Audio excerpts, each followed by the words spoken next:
ele desceu do monte, grandes multidões o seguiam. Eis que um leproso, tendo se aproximado, adorou-o e de joelhos e clamou: Senhor, se é de tua vontade, podes purificar-me? Então Jesus, estendendo a mão, tocou-lhe, dizendo: Eu quero, sê limpo. E no mesmo instante ele ficou purificado da lepra. Em seguida, disse-lhe Jesus: Veja que não digas isso a ninguém, mas segue, mostra teu corpo ao sacerdote e faz a oferta que Moisés ordenou para que sirva de testemunho. Então, nesse período aqui, quando Jesus curou ele, existia já os ritos de Moisés, né? Que era o que Moisés ensinou que deveria ser feito. Então, para que o milagre de Jesus pudesse ser validado pelo sistema judeu, ele teria que ir até o templo e o sacerdote deveria constatar a cura dele. A partir do momento que o sacerdote falou: não, realmente você está curado, aí era o mesmo que ele dizia: olha, eu reconheço a cura de Jesus, né? O milagre de Jesus. Então, por isso que Jesus pedia para ele ir até lá, para que o judeu validasse o milagre, a cura, tá? Um comandante romano crente. Mateus 8:5. Entrando Jesus em Cafarnaum, dirigiu-se a ele um centurião suplicando: Senhor, meu servo está em casa, paralítico e sofrendo horrível tormento. Então Jesus lhe disse: Eu irei curá-lo. Ao que respondeu o centurião: Senhor, não sou digno de receber-te sob o meu teto, mas dize apenas uma palavra e o meu servo será curado, pois eu também sou homem debaixo de autoridade e tenho soldados às minhas ordens. Digo a um: vai, e ele vai, e a outro: vem, e ele vem. Ordena ao meu servo: faze isso, e ele faz. Aí ele faz. Ao ouvir isso, Jesus maravilhou-se e disse aos que o seguiam: com toda certeza vos afirmo, que nem mesmo em Israel encontrei alguém com tão grande fé. Digo-vos que muitos virão aqui. Vamos até aqui, né? Encontrei alguém com muita fé. Então aqui já no início, o mesmo sistema do judeu. Um judeu, ele não entra na casa de um gentil, né? Então por isso que esse centurião, provavelmente, ele era romano, né? E era gentil. Então, como ele não era de judeu, Jesus não entraria na casa dele. Por isso que ele falou: olha, eu não sou digno de te receber, né? Mas diga para mim o que eu devo fazer, que eu farei. Então a fé dele era, ele tinha absoluta convicção de que Jesus poderia curá-lo, né? Apenas com uma palavra. E isso Jesus ficou admirado disso, né? Porque ele está se esforçando para ser reconhecido como Messias. Aí vem um gentil e fala: não, pode falar que eu sei que você vai fazer, né, isso. Então a fé que ele demonstrou é muito maior do que o próprio povo pelo qual ele veio, né, para resgatar. Aí Jesus continua, no 11, digo-vos que muitos virão do Oriente e do Ocidente e tomarão lugares à mesa com Abraão, Isaque e Jacó no reino dos céus. Aí baseado nesse movimento, né, que foi feito, ele já mostrou para nós já que os gentios tomariam muitos lugares que deveriam os judeus estarem sentados. Nós vamos ser implantados, né, na figueira. Por quê? Porque muitos não acreditam em Jesus e muitos gentios veem Jesus como Salvador. Então esses serão aqueles que sentarão à mesa com Abraão, Isaque e Jacó, né, que é o povo gentil, que é hoje do Oriente, hoje é do Ocidente, né?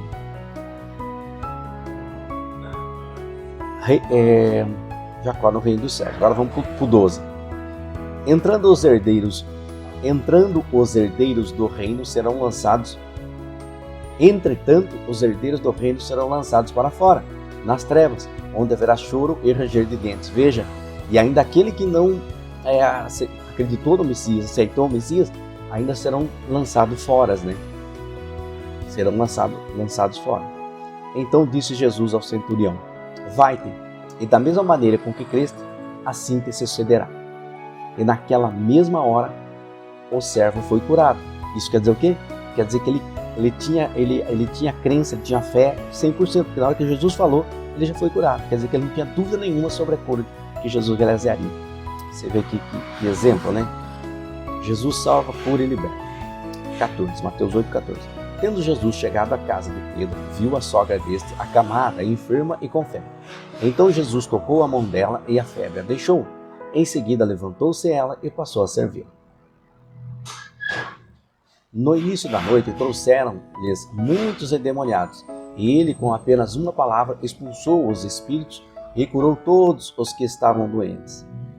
Assim se cumpriu o que fora dito por intermédio do profeta Isaías. Ele tomou sobre si as nossas enfermidades e pessoalmente levou as nossas doenças. Então percebe que aqui, primeiro que a sogra de Pedro, ela quando foi curada, ela já reconheceu e prontamente foi servir a Jesus. O que Jesus espera? Que a gente reconheça. Quando ele faz algo para nós, ele não espera nada em troca, mas sirva a Jesus, né? Leva ele adiante, leva o testemunho dele, né?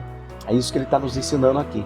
E aqui com relação às nossas doenças, ele andou para o mundo, ele andou no tempo dele por todos os povos ali que estavam doentes e coletou todas as doenças e colocou e subjugou as doenças. Então ele hoje, você pode usar o nome dele para curar todas as doenças e expulsar todos os demônios, dos quais ele já demonstrou o domínio. Então você está fazendo a mesma coisa que ele fazia quando ele deu autoridade para usar o nome dele, tá? Vamos continuando. A prioridade do discipulado. Quando Jesus viu que uma multidão o rodeava, ordenou que atravessassem para outro lado do mar. Então, aproximando dele um escriba, disse-lhe: Mestre, seguir-te-ei para onde quer que fores. Jesus lhe respondeu: As raposas têm suas tocas e as aves do céu têm seus ninhos, mas o Filho do Homem não tem onde repousar a cabeça. Outros de seus discípulos disse: Senhor, permite-me ir primeiro sepultar o meu pai. Ao que Jesus lhe respondeu: Segue-me e deixa os teus mortos sepultem os seus próprios mortos. Então aqui ele tá nos dizendo o seguinte: aqui nesse reino Jesus não tinha onde se repousar, porque aqui não é o reino dele, da mesma maneira que não é o nosso. Aqui nós devemos nos preocupar um lugar onde a gente vai repousar, onde vai ter o teu ninho. Por quê? Porque aqui é uma passagem. O nosso reino é eterno. E aqui na segunda parte, aqui onde fala, deixa os próprios mortos sepultarem os mortos, quer dizer que se você já aceitou Jesus, siga com Jesus. Tá? Aqui na figura de linguagem ele disse o quê? Que aqueles que ainda não aceitaram Jesus, que foram judeus, que não reconheceram Jesus como Messias, não viram Jesus, não descobriram Jesus, eles continuam mortos espiritualmente. Então, aquele que morreu sem conhecer Jesus naquele período, já morreu morto. A verdade é essa, ele não conheceu a luz de Jesus. Então, por isso Jesus diz: deixa os mortos enterrarem os seus mortos. Você que já encontrou a luz, vamos com a luz para frente. Tá? É isso que essa passagem está dizendo. Jesus domina as circunstâncias. No Mateus 8:23 diz: Entretanto, entrando Jesus no barco, seus discípulos o seguiram. De repente sobreveio no mar uma violenta tempestade, de tal maneira que as ondas encobriam o barco. Ele, contudo, dormia. Então seus discípulos vieram despertá-lo, clamando: Senhor, salva-nos, vamos todos perecer. Mas Jesus disse a eles: Por que estáis com tanto medo, homens de pequena fé? E levantando-se, repreendeu os ventos e o mar, e houve plena calmaria. Então os homens maravilhados exclamaram: Quem é esse que até os ventos e o mar lhe obedecem? Então veja o domínio espiritual que Deus tinha sobre todas as criaturas e criações de Deus, né? Ele tinha um espírito criador que habitava nele mesmo. Jesus domina as forças do mal. 28, Mateus 8:28. Quando ele chegou ao outro lado da província dos Gadarenos, foram ao seu encontro 2 endemoniados, saindo dentre os sepulcros. Eram tão agressivos que ninguém podia passar por aquele caminho. E de repente gritaram: Quem temos nós contigo, ó Filho de Deus? Vieste aqui para nos atormentar antes do devido tempo? Veja que os demônios, espiritualmente, já identificaram Jesus. Quando ele chegou ali, eles falaram: Que temos nós contigo, Filho de Deus? Então por quê? Porque aqueles demônios que estavam possuindo aqueles senhores que estavam ali, ficavam nos sepulcros, aqueles demônios conseguiam enxergar no mundo espiritual. Então ele enxergou a autoridade de Jesus e falou: Veio para nos atormentar antes do devido tempo? Aí você para e pensa assim, o que ele quis dizer com antes do devido tempo? Aqui ele está dizendo que Jesus já antecipou a vinda dele. Porque se você imagina um cenário hoje, que nós vivemos hoje, com tudo que nós vivemos hoje. Se Jesus já não tivesse vindo para fazer o resgate dos escolhidos, como nós gentios, como nós aqui no Brasil e aqui onde não conhecia Jesus, estaríamos? Como que você consegue visualizar isso? Pare e analise. Como estaríamos? Então aqui o que os demônios falaram aqui é real. Ele antecipou a vinda dele para salvar, que senão não teria quem salvar. Se ele esperasse para vir lá no final. Não tinha como, não tinha, já tinha todo mundo perdido. Então ele já antecipou a vinda dele para que os escolhidos deles achassem o caminho. Aí ele continuou no 30. Não muito longe dele estava pastando uma grande manada de porcos. Então os demônios imploraram a ele: se nos expulsas, permite-nos entrar naquela manada de porcos. Percebe que eles já sabiam que Jesus tinha autoridade sobre eles e que eles não tinham como ficar ali, né, já que Jesus chegou. E mesmo assim, eles precisam, para ele ir para um outro animal, eles só vão se Jesus autorizar. Que nem para sair dali, para ir para um outro animal, ele não tem autorização, né? Então eles demonstram aqui que eles estavam subordinados a Jesus em tudo, inclusive para onde eles deveriam ir. E Jesus disse-lhes: ide. Assim que saíram, entraram nos porcos. De repente toda a manada correu em disparada e atirou-se violentamente precipício abaixo, em direção ao mar, e nas águas pereceram. Aqueles que cuidavam dos porcos fugiram, foram para a cidade e contaram tudo, inclusive o que ocorrera com os endemoniados.